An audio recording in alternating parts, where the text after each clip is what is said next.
For generations, we've defined ourselves by our jobs. What we do tends to be who we are. And now, as the age of AI comes upon us, we have to start asking ourselves, what's going to happen as AI takes more and more of those jobs away, and we've got empty days ahead of us? It's going to be, what are you going to do with your time at the end? It may seem like a simple question, but it's one that Marco Riedesser does not believe we're spending enough time thinking about. How will we spend our time? What will give us purpose? What should the government do to fill that time and to replace the income we lost when our jobs are taken away by technology? I don't like thinking about it as work. I like thinking about it as impact.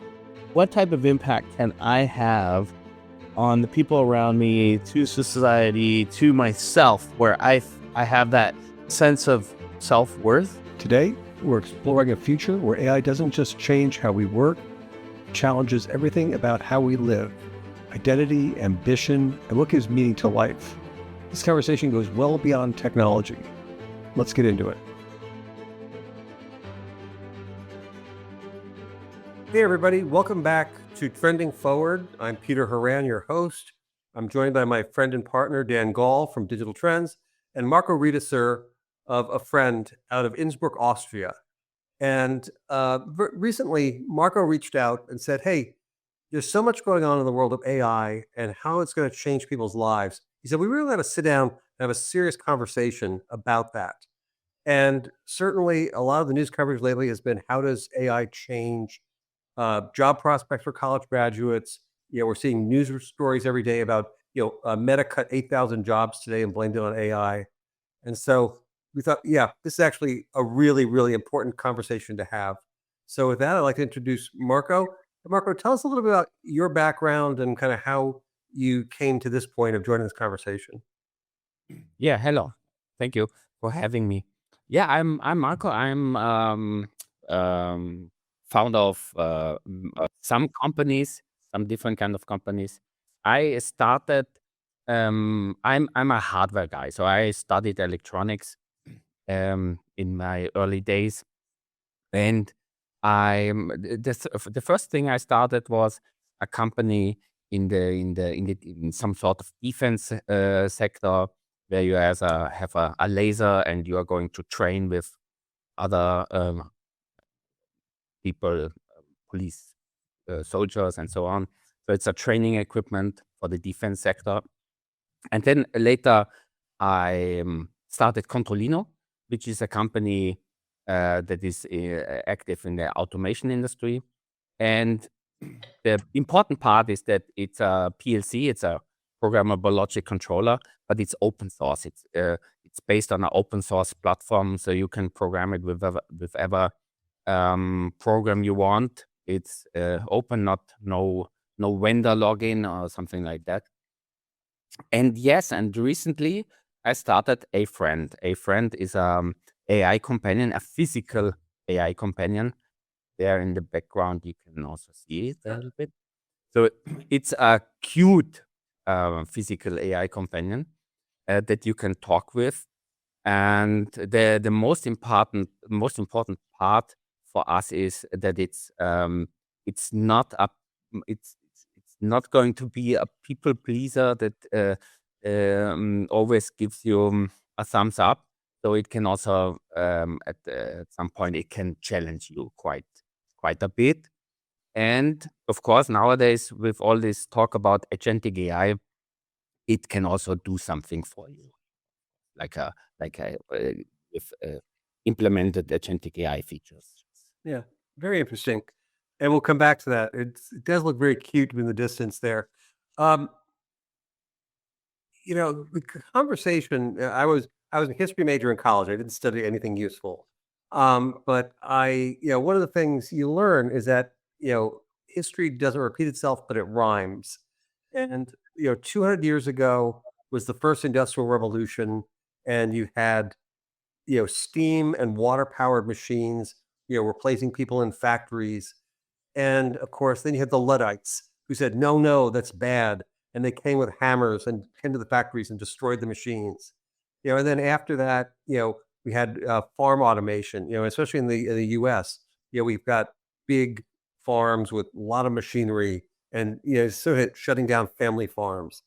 And then more recently, we've had industrial automation, companies like Controlino, and eliminating, taking jobs in auto factories and appliance factories.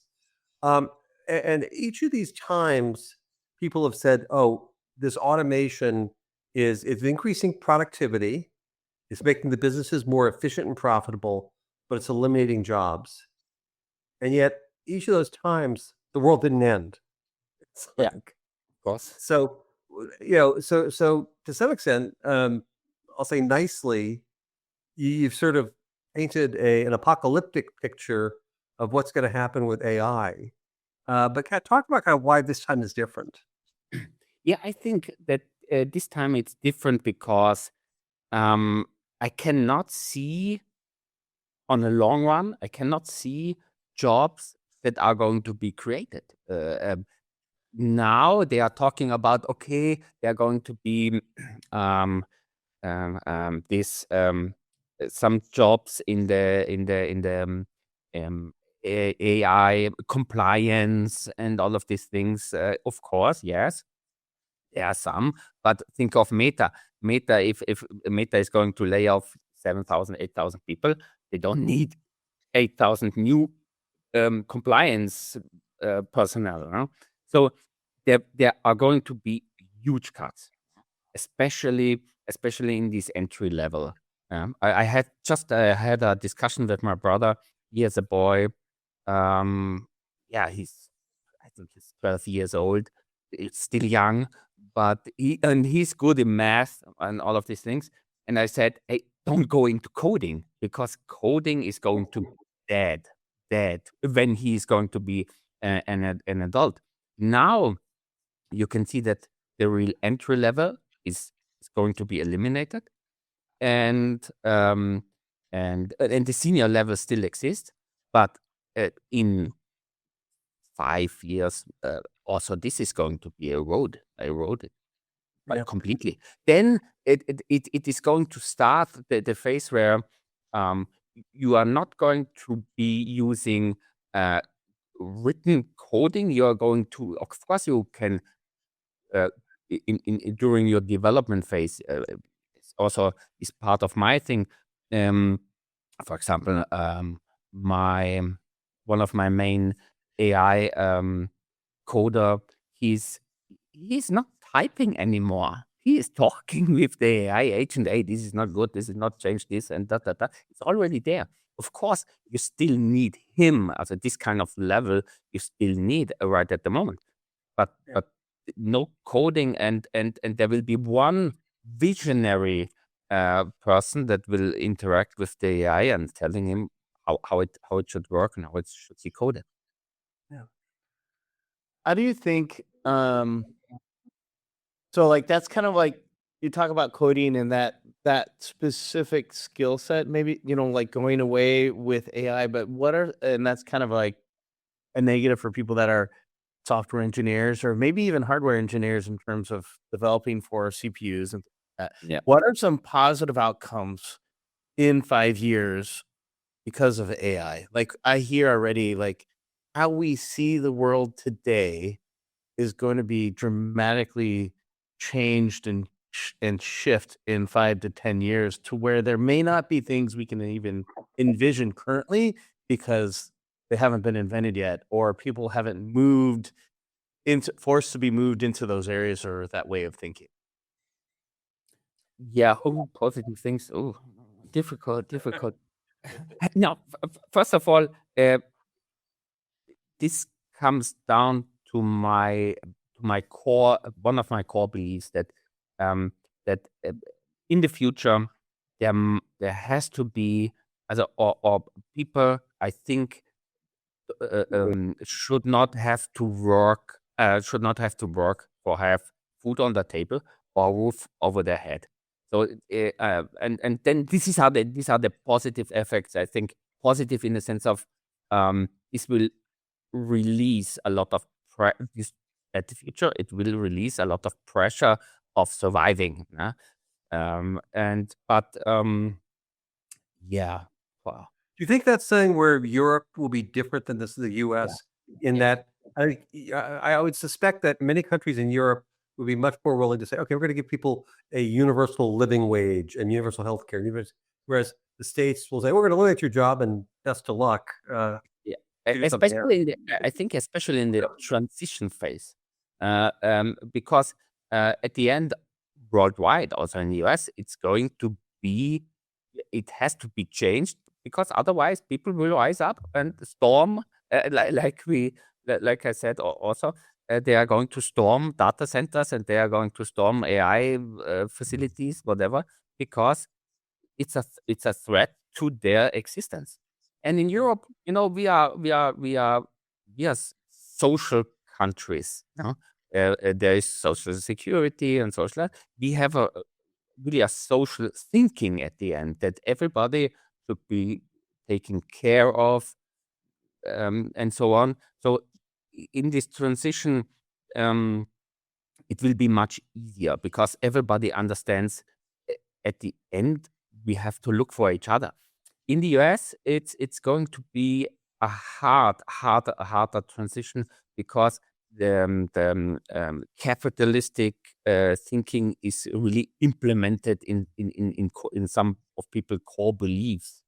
I think one of the most shocking things to me is, if we're having this conversation 5 years ago, we all would have told young people, oh, learn to code. The best jobs are, take your STEM classes, learn to code. Coding is the future. And now we're saying, oh, yeah, no, those entry level coding jobs, don't do that. That's not, and that's maybe the biggest, fastest, most shocking turnaround in the whole thing to me. Yeah, and also I think that you are absolutely right. And there are also other jobs, low level jobs, or low level, or how can I say this? All of these second jobs that you have, especially in years in call centers and service points or whatever. This is going to be erased. This is already going on. The jobs that you should really look into are these jobs where you have this where physical contact to a person is really needed and appreciated as well. I think that if you're a carpenter, AI can't build a kitchen for you. not yet, not yet, exactly, not yet. Are you working on that, Marco? No, I'm not. I have to admit, I have to say that also with a friend, we are in the AI business as well. But Sure. if you think of what the impact could or is going to be, I think it's more social. Also, it could have social impacts. But at the end, we are not taking away any jobs, even if we have these agentic features. Yeah, maybe it will replace a personal assistant. But if you already have a personal assistant, shame on you. A normal guy, a normal person doesn't have a personal assistant. So we think that we there was this lady, I cannot remember her name. It's more a bicycle of AI. It's really the impact of it. It's not so hard, not erasing something.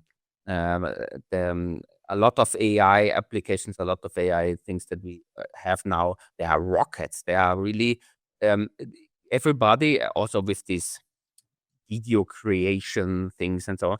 Everybody is using a rocket to move from A to B. It's a lot of waste of energy. It's also the reason why now there are these a lot of people are against these data centers because they are really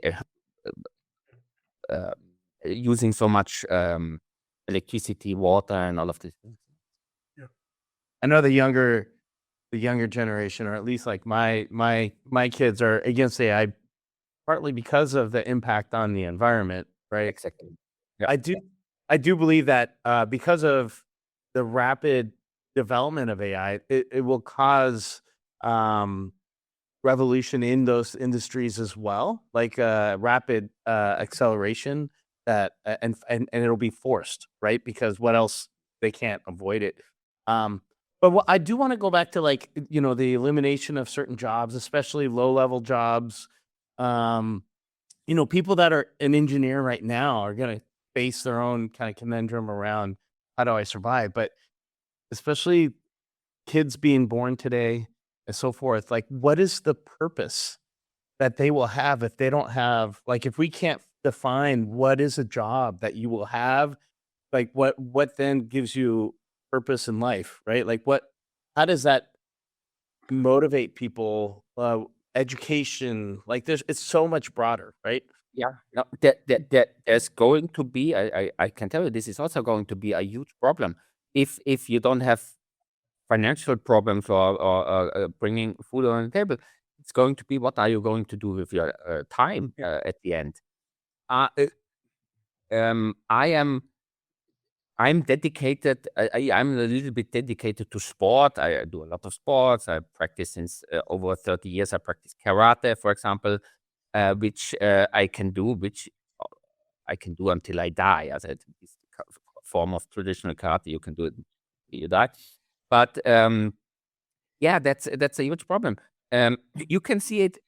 You only have to look at everybody knows the stories about this the kids from wealthy people going crazy because they don't have don't have anything, any challenges. They don't have to focus on something. They don't have to. They are living a easy life, and this will create also a lot of problems. And my problem is that nobody is thinking right now about these problems that we are going to face at the end. And then maybe that's something that we as Americans are guilty of, is that our purpose is work, Yeah. and we define ourselves.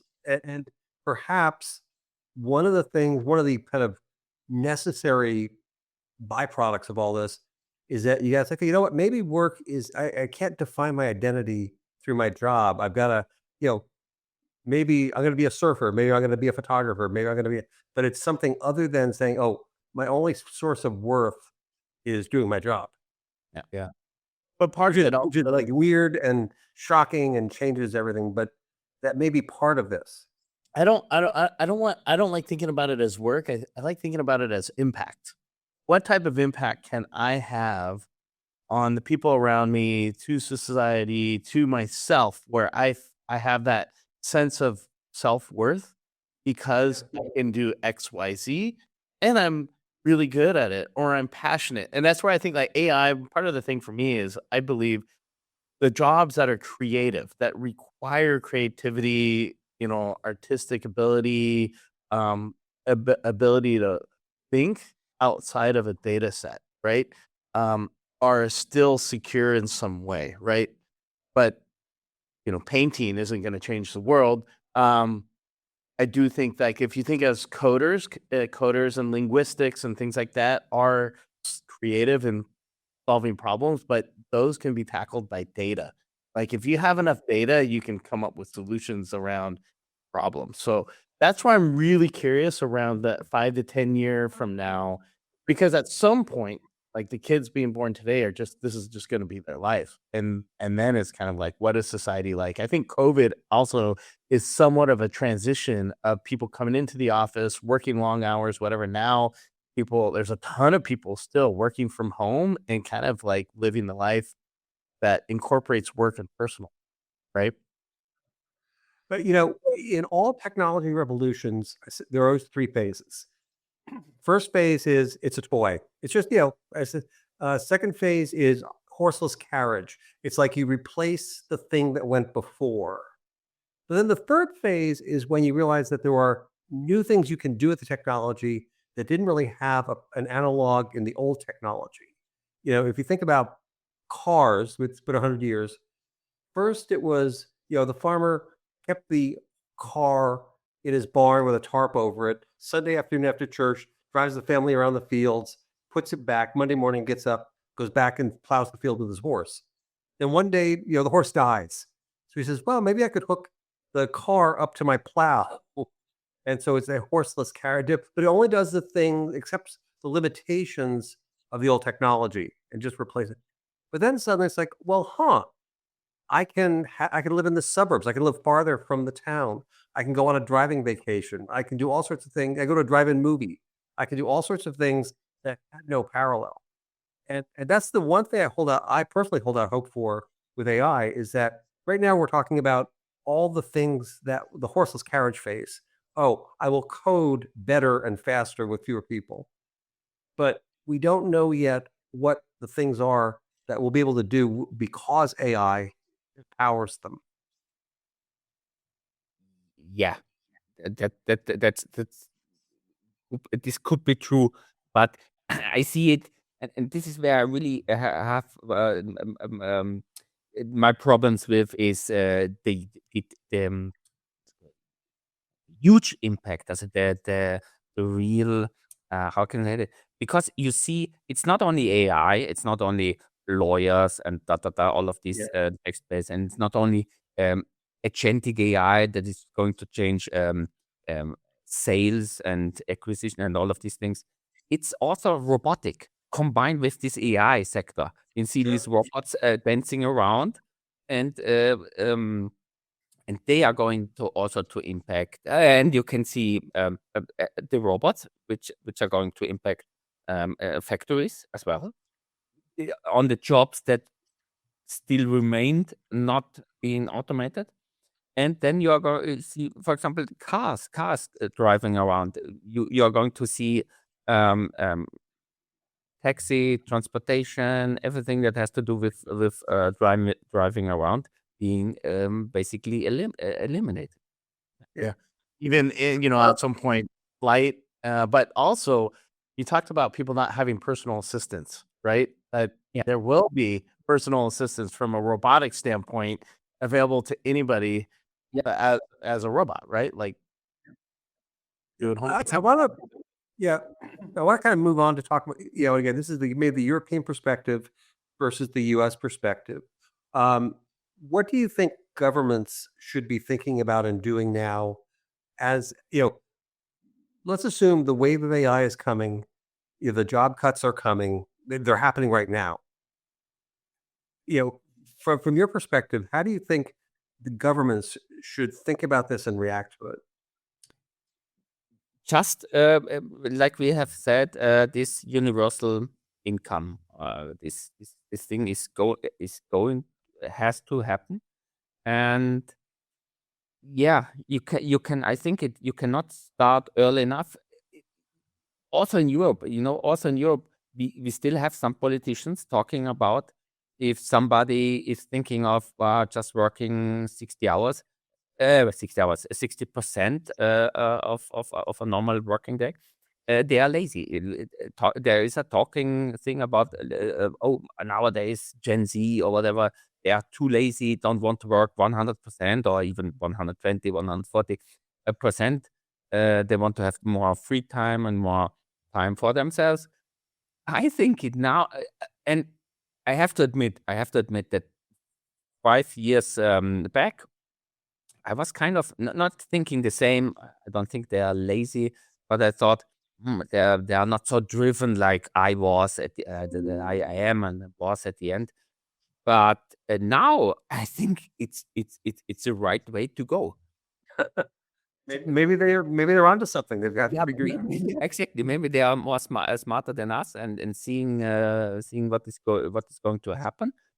And I think this is the way it's going to be. The remaining work should be in this transition phase. Maybe the remaining work is going to be spread around the remaining people that want to work, but at the end, and I still think that somebody that wants to work can find something to work if he's talented and educated in the right places. Because I think a hairdresser will never be. There will be also a robotic hairdresser, of course. But I think there will be a lot of people still wanting to go and interact with a normal person. So there will be jobs left, and as I said, somebody that wants to work will find something in the right sectors. Yeah. Is even universal income the proper way to think about it? Because if industries go away and people can't make income, what is income at that point? If it's, and I don't know. I kind of think of like, what value is money if you can't earn it? And then the disparagement between right now extreme wealth, middle class, lower class. What happens there? Like, people that are lower class income, like versus middle class. Like, how does somebody be like, I want to buy this when I don't have a means of actually making money, and we're all kind of equal in terms of what we are getting? Yeah, you know what the funny thing is? The discussions that we are having right now, the politicians should have. Yeah. It, That's why when Marco raised this, it's like, oh yeah, Yeah. this makes my head hurt, but we really should be having this conversation. yeah, because we are not. We can guess, we can think, we can, but they should. It's their job to think now about it and to come up with solutions that are feasible. Yeah. I don't think anybody that's in politics right now has the capability of solving this problem. It's going to be once we're already in it, and people have a better vision and understanding of the near term future and the technology, right? And the impact. But think about it this way, Dan. We're coming up on the 100th anniversary of the Great Depression, and suddenly everybody was thrown out of work, and that was the first time under the New Deal that the government came to some of these same questions. Oh, either we have to create jobs for people like the CCC or whatever, the Workforce Progress Motivation, or we've got to give people Social Security so that when you retire, you get an income. Or, but you're right. We had to have a crisis. We had to have, Yeah. massive disruption before we confronted it. But we did ultimately confront it. Yeah, because there's extremes in the future right now. You talk about extreme positive impact. You got change in energy. You got change in healthcare because of AI. You got longevity, like longer lifespans, things like how travel changes. But then you have the opposite of like, purpose in life and depression and mental health issues and like all these other things that are fighting at the same time, right? Yeah. So, Marco, before we wrap up, talk to me a little bit about a friend, kind of why you created it, and why it's good for AI to challenge you and not just say you're smart, you're wonderful, you're handsome, you're Yeah. Also, first of all, I am, as I said at the beginning, I'm a hardware guy. So I'm not so much, I don't want to create the next app or something for the smartphone or whatever. So I really wanted to create a device. And this is also the difference with a friend. A friend has a physical presence. It's there. As you can see it in the back, it's there. It's physical. You interact with it, and even our goal is to, even if you are if you travel, if you are in the office or whatever, and don't carry it with you all the time, of course, then you still have him, for example, in your WhatsApp list. So you are going to interact, since it's physical and you have a physical feeling, a physical presence, you are going to interact with him like having, you will put him on the same level of your normal friends, of other people, because you have him as well in your communication list. And you can even you are going to be able to call him, as a really, to have a phone call, asking for something to do, ask for something information, and and this is my main, where I can see it, my main difference, than which is available right now at the moment.